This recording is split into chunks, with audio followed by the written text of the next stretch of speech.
Pemirsa Anies TV Pontianak, jumpa lagi bersama saya Galih Wahyudi di Galih Talk Show. Dan hari ini saya keluar dari studio, saya datang berkunjung ke Dinas Perhubungan Kota Pontianak untuk bertemu langsung dengan Ibu Utin Srirena Chandramidi selaku Kepala Dinas Perhubungan Kota Pontianak. Dan ada banyak yang kita bisa bicarakan di sini, baik itu tentang era digitalisasi, penyesuaian dan adaptasi dari Dinas Perhubungan yang mau tidak mau sekarang era terus berubah, terus berjalan. Dan akhirnya ada hal-hal baru yang terus terjadi. Dan salah satunya di sini adalah penyesuaian dengan dunia modern, dunia digitalisasi, internet. Pemirsa, kita akan sapa langsung Ibu Utin Srirena. Halo Ibu, apa kabar? Baik, baik. Selamat siang bagi pemirsa Anies TV Pontianak. Anies TV Pontianak.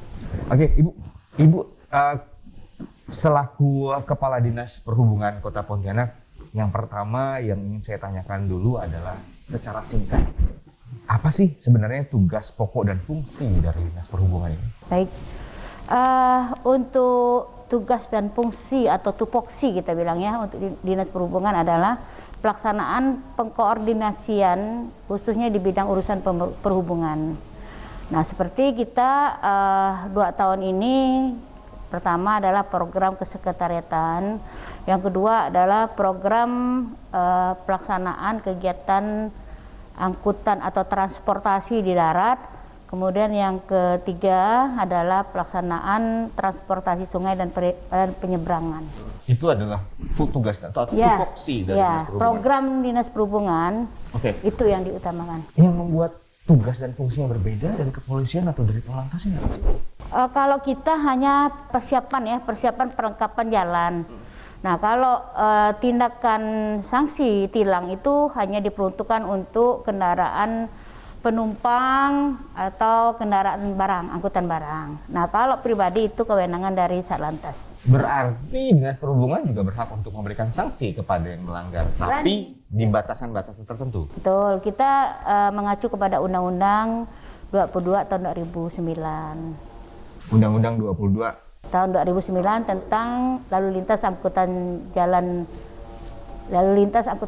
Oke, pemirsa, yang saya tahu Ibu ini sudah sangat lama, cukup lama ya Bu menjabat sebagai kepala. Ya, alhamdulillah. Sejak 2015 ya. Ya. Sekarang sudah berapa tahun berarti? Kurang lebih 6 tahunan. 6 tahun. Ya. Ibu menjabat sebagai. Ya. Bu, apa saja yang sudah pernah ditemui? Jenis-jenis pelanggaran apa yang mungkin sering berulang-ulang selama 6 tahun Ibu handle? Baik. Kan tiap hari Ibu harus turun ke lapangan, melihat langsung kondisi langsung di lapangan. Ya. Pertama awal masuk tahun 2015 saya menemukan pelanggaran banyaknya kendaraan-kendaraan yang parkir di badan jalan. Terutama waktu itu di Jalan Tanjung Pura, itu motor parkirnya di badan jalan, termasuk mobil. Nah, sedangkan lokasi tersebut lokasi perdagangan dan dilintasi oleh kendaraan besar seperti kontainer, puso, truk-truk. Nah, saya berpikir membahayakan orang lain, termasuklah pemilik kendaraan tersebut. Nah, kemudian kita mencoba mencari solusi dengan berinovasi.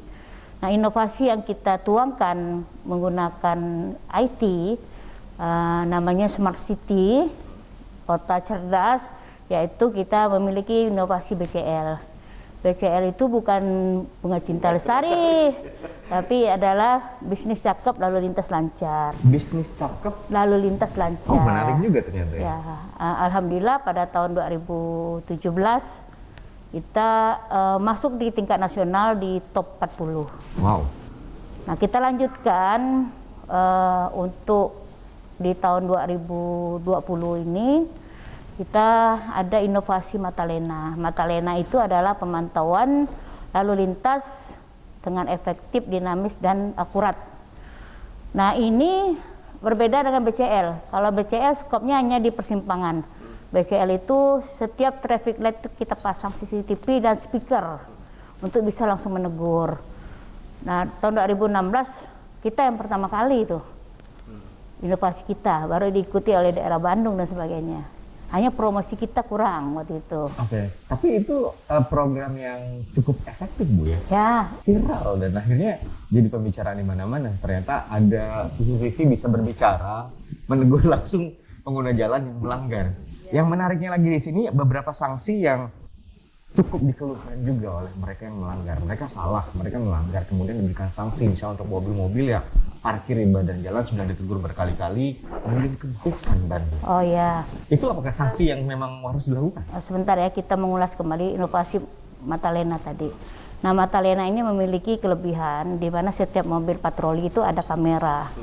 Nah, kamera ini sebagai alat dokumentasi, bukan hanya manfaatnya bukan hanya di sub tapi juga dimanfaatkan oleh OPD lain, seperti apabila terjadi jalan yang berlubang dan sebagainya, itu jadi kita laporkan kepada PUPR, termasuk apabila ada PKL, nah kita laporkan kepada Satpol PP dan hal lain tuh. Langsung kameranya langsung terpantau, terekam.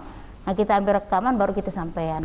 Nah, terkait dengan ada tindakan pengempesan, itu sesuai dengan Perwa 48 tahun 2016 bahwa setiap kendaraan itu tidak boleh berada atau parkir di badan jalan.